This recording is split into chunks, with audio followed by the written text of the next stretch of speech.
Jean-François Tardif essaie pour la première fois le prototype de vêtement qu'il veut tester en mai 2016 au sommet de l'Everest. Ouais, franchir, c'est bon. Okay. Quand tu as ça sur le dos, c'est parce que tu es dans le push final. Donc, tu en as pour 25-30 heures pour t'asseoir. C'est le tout premier vêtement de sport extrême matelassé en asclépiade ou soie d'Amérique, cette fibre naturelle récoltée au Québec.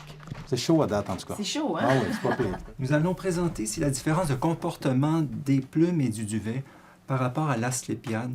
François Simard, qui a redécouvert les propriétés de l'asclépiade, a fait tous les tests pour prouver qu'elle surpasse le duvet et les fibres synthétiques. Elle est chaude et imperméable.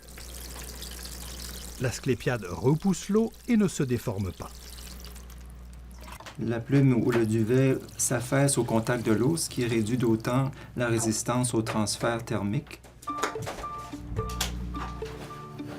Le polyester aussi est imperméable, mais est-il aussi chaud que la soie d'Amérique? On cherche à déterminer si l'un a une meilleure résistance au transfert de chaleur. À poids et volume égal, la neige contenue dans le verre fond plus vite à droite au-dessus du synthétique que sur l'asclépiade. Voici le test en accéléré. L'expérience a duré 14 minutes. Le polyester, comparativement à l'asclépiade, a moins de capacité isolante.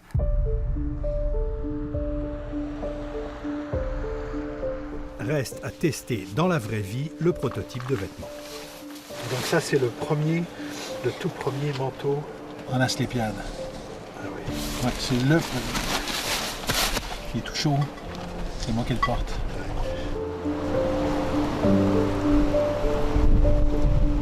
Début mars, Jean-François Tardif, alpiniste amateur de haut niveau, et Marc Tremblay, PDG de Chlorophylle, la firme québécoise qui a dessiné le prototype, font l'ascension du mont Lafayette dans le New Hampshire à 1600 mètres d'altitude. On devrait avoir moins 30 au sommet. On a des vents d'à peu près 25-30 km/h ici. Donc en haut, ça va souffler.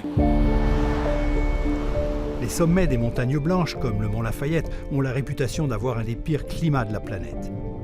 Des vents changeants, glaciaux, au-dessus de la ligne des arbres.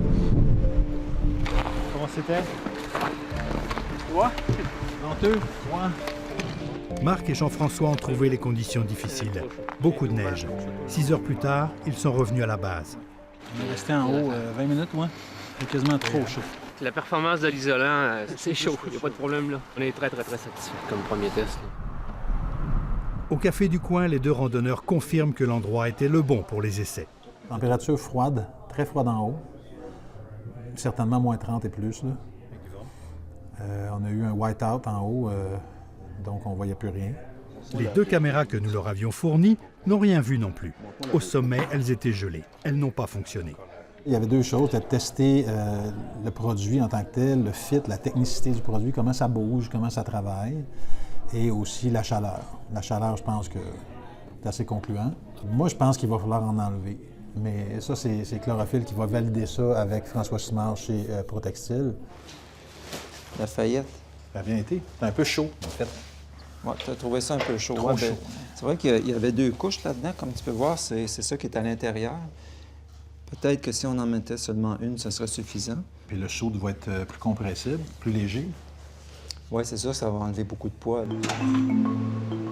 Le rembourrage est fabriqué par cette machine qui étale couche après couche un voile de fibres d'asclépiade stabilisé. C'est l'épaisseur de ce rembourrage qu'il faudra doser et tester à nouveau. On avait un comparatif standard du marché en duvet, et puis on a essayé de se rapprocher le plus possible. On a des ajustements à faire, bien évidemment, mais on est assez ravis des conclusions qui nous rapprochent du moment fatidique où l'Everest sera monté. Jean-Michel, l'asclépiade a donc des qualités d'isolant thermique, mais il y en a d'autres. Oui, tout à fait. Cette fibre naturelle est un excellent absorbant de produits pétroliers en cas de déversement accidentel. Dans un reportage précédent, on a parlé de ce contrat de Parc Canada, justement, pour équiper tous les parcs nationaux de trousses d'urgence à base d'asclépiade.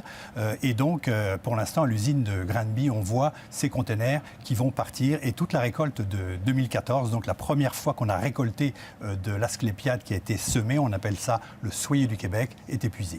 mais la demande risque d'être exponentielle. On voit notre climat, surtout en Oui. ce moment.